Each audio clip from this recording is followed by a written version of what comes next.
સ્વભાવ મન કુદિલાય.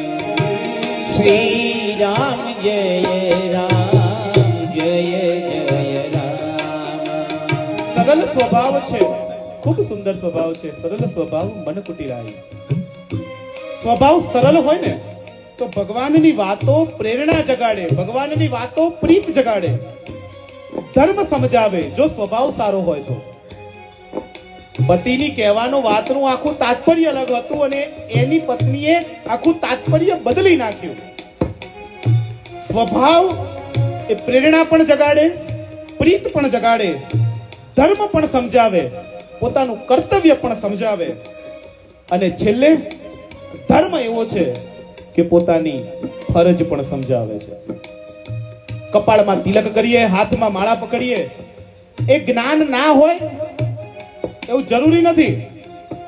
ગમે તેટલા કપાળમાં ટીલા તાળ્યા હોય, ગળામાં માળાઓ પહેરી હોય, પણ જો તમારો સ્વભાવ સારો નથી તો ભાગવતજી એમ કે છે તમને જીવવાનો કોઈ અધિકાર નથી.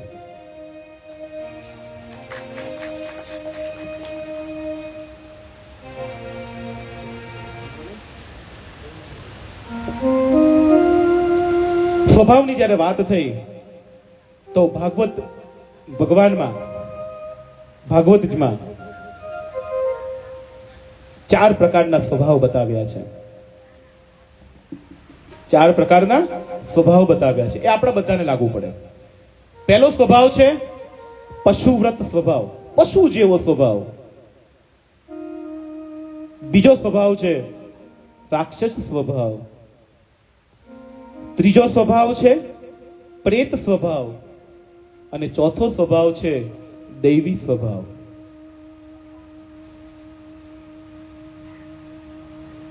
બે ગુરુજીના શિષ્યો હતા, બંને સંવાદ કરતા હતા. ગુરુજી કહેતા કે જો માણસાઈ ચૂકી જઈએ ને તો આપણામાં પશુ સ્વભાવ આવે. કારણ કે ભગવાને તમને એક માણસ તરીકે મૂક્યા છે.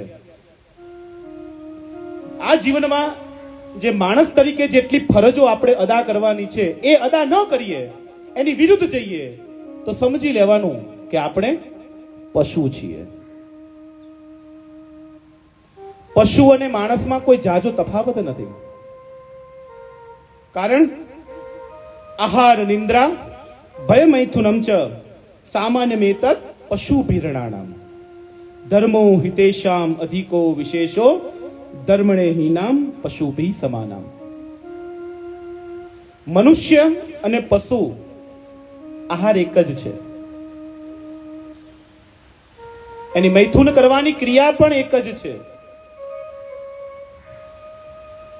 જેવી રીતે મનુષ્યો રહે છે એવી જ રીતે પશુઓ પણ રહેતા હોય છે.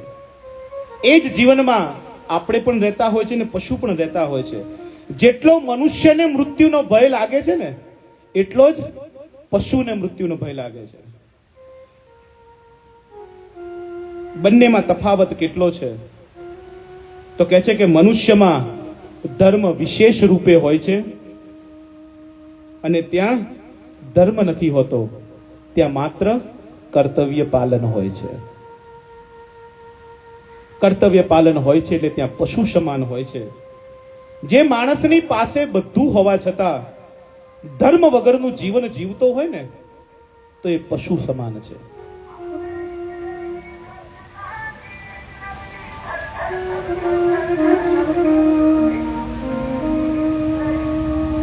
ક્રોધમય સ્વભાવ છે અને જે ક્રોધમય સ્વભાવ છે તો યાદ રાખજો વૈષ્ણવો, એને પશુ યોની જ મળે છે. પારકી ઈર્ષા કરતો હોય, કઠોર વચન બોલતો હોય, હિંસક ગુણો હોય, એનામાં રાક્ષસનો સ્વભાવ હોય તો યાદ રાખજો વાલા વૈષ્ણવો, એ નરકનો અધિપતિ છે. એનું સ્થાન નરકમાં જ છે.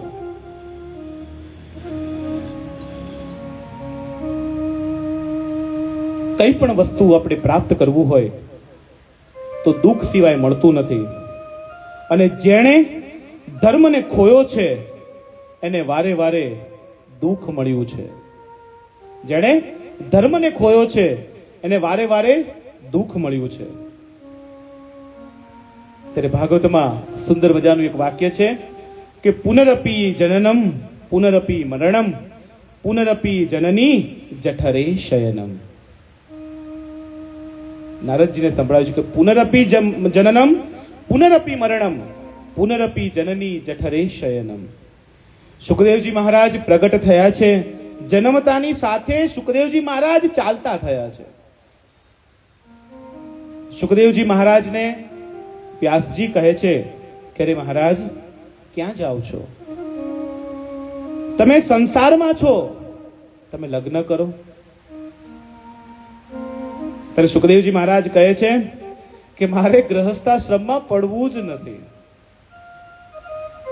કેમ? કે મારે આ માયા જાળમાં પડવું નથી, આ માયામાં નથી પડવું. કેમ? કે પાછું જન્મ લેવું પડે. સાચું કહું છું કે આ દુઃખ ઘણા છે, પણ જન્મ અને મરણ જેવું મોટું દુઃખ એ ક્યાંય નથી.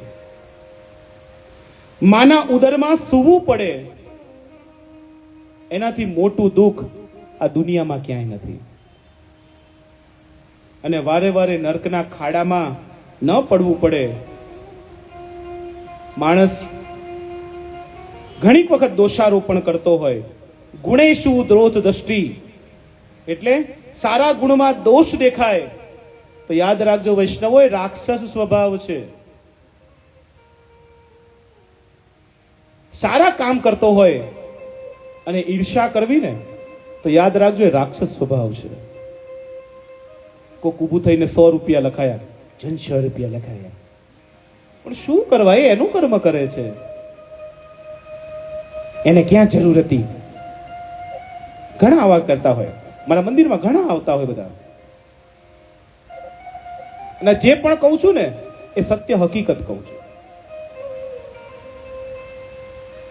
1001 રૂપિયા મંદિરમાં લખાય, આ બાબાને ક્યાં જરૂર છે? પણ તમે તમારું કર્મ કરો ને. તમારું કર્મ છે આપવાનું. એ શું કરે શું નહીં એ તમારે ક્યાં જોવાનું છે? તમે જે કર્મ માટે આપ્યા છે ને જો એ ન વાપરે તો પાપનો ભોગીદાર એ બનવાનો છે. તમે તો આપીને છૂટા થઈ ગયા છો. શા માટે આપણે ઈર્ષા કરીએ? આ વિચારો ને તો સમજજો તમારામાં રાક્ષસ સ્વભાવ પ્રગટ્યો છે, એવું ધ્યાન રાખજો. ઈર્ષા ના કરો. સારું જે કામ કરે ને કરવા દો ને. યાદ રાખજો વૈષ્ણવો, જે સારું કામ કરશે ને એને અબજસ જ મળવાનું છે. સારું કામ કરશે ને અબજસ જ મળશે. ઘણા ટીકા પણ કરશે, પણ કરો ને, સંભાળો ને, સંભાળો ખબર પડે.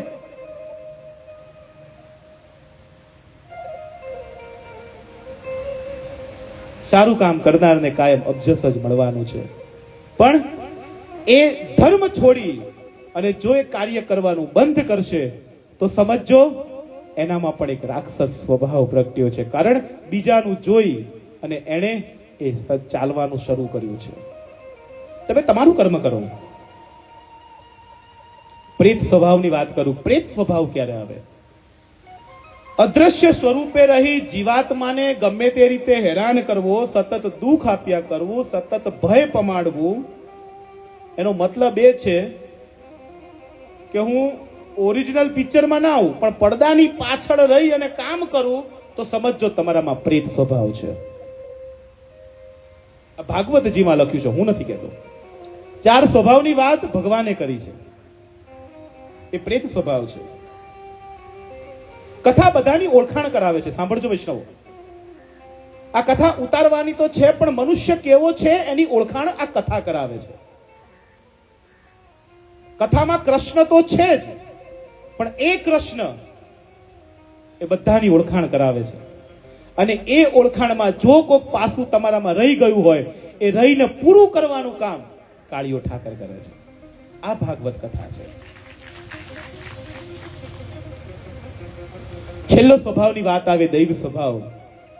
દૈવ સ્વભાવ કેવો હોય કે બધી વાતે પવિત્ર હોય, એની વિચાર પવિત્ર હોય, વાણી પવિત્ર હોય, એનું આચરણ પવિત્ર હોય, એનો વ્યવહાર પવિત્ર હોય, બધે પવિત્રતા હોય, સત્કર્મ કરી પુણ્યનું ભાથું ભેગું કરે, સદ વસ્તુનો સંગ કરે, અસદ પ્રત્યે વિરાગ લાવે, જીવોના સુખ માટે હંમેશા ને હંમેશા પ્રયત્ન કરતો રહે અને હંમેશા સદાય સર્વનું કલ્યાણ થાય એવી વિચારધારા રાખે, એ દેવ સ્વભાવ છે. એ આ સાધુનો સ્વભાવ છે. દેવ સ્વભાવ એટલે સાધુનો સ્વભાવ છે. અને જ કહેવાય છે કે સરળ સ્વભાવ અને મન કુટિરાઈ. એક સદગુરુ માટે આપણે એક ભજન થઈ જાય. કારણ કે સદગુરુ આપણી પાછળ જેટલું કામ કરે ને, જેટલું આપણને ઉપદેશ આપે ને, એ ઓછો છે.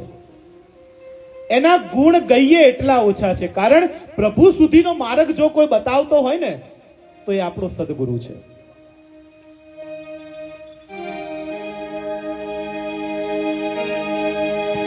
આટલો સંદેશો મારા ગુરુજીને કહેજો,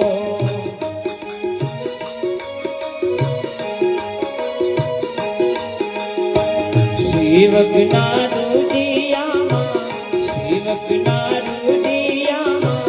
રહેજો સંદેશો મારા ગુરુજીને કહેજો.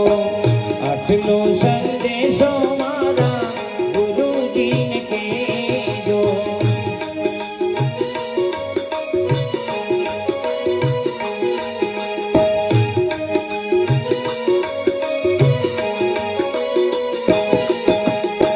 શિવાને સમરણ્યા મે કોના રે કરીએ,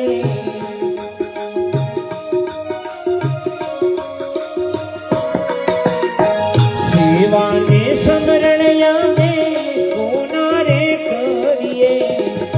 એના આદેશ અમને, એના આદેશ અમને, એનો સંદેશો મારા ગુરુજીને કહેજો. આટલો સંદેશો મારા ગુરુજીને કહેજો.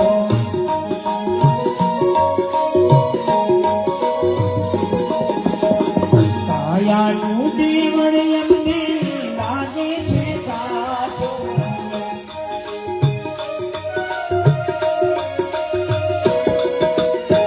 કાયાનું જીવન ગુરુજી લાગે છે કાચું. એની ભાગવણી અમને કહેજો સંદેશો મારા ગુરુજીને કહેજો.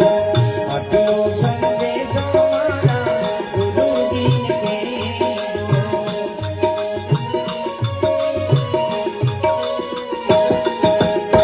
કાયા પડશે ને હંસો ત્યાં જઈ સમાશે,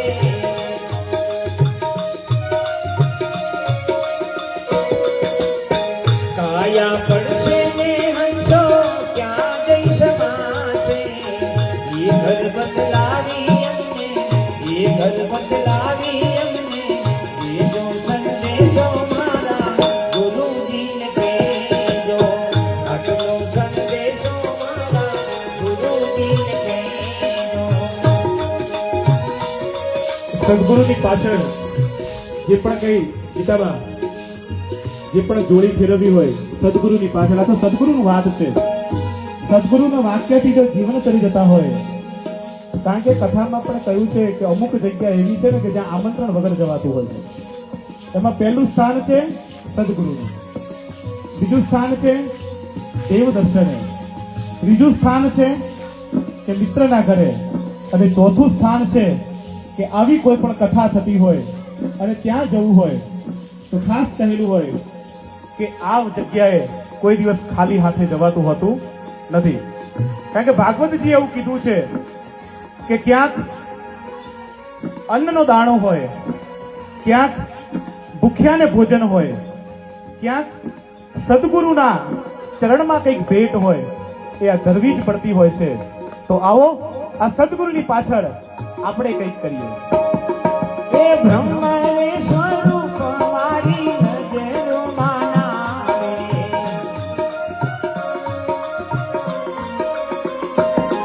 એ બ્રહ્મ રે સ્વરૂપ મારી નજરોમાં નાવે. એના દીદાર દર્શન, એના દીદાર દર્શન, એ જો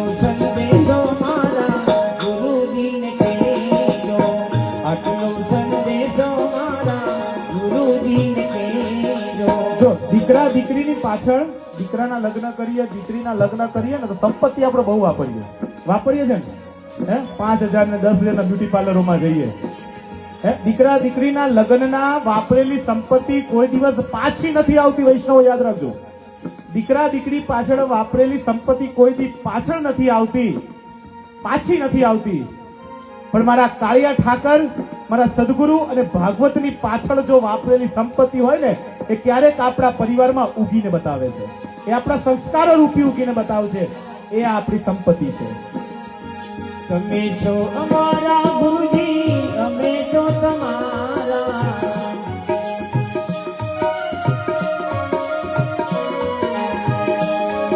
એ તમે છો અમારા ગુરુજી, અમે તો તમારા.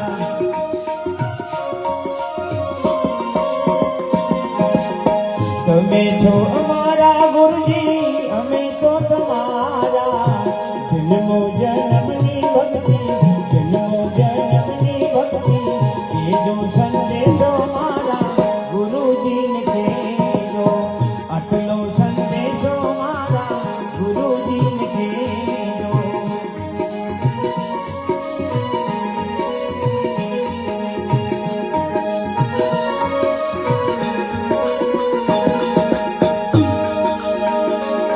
એ બેવું કર જોડી દાસ અંબારામ બોલ્યા. જય સદગુરુદેવ. બેવું કર જોડી દાસ અંબારામ બોલ્યા. સેવકને ચરણોમાં, સેવકને ચરણોમાં લીધો સંદેશો મારા ગુરુજીને કહેજો. આટલો સંદેશો મારા ગુરુજીને કહેજો. આટલો સંદેશો મારા ગુરુજીને કહેજો.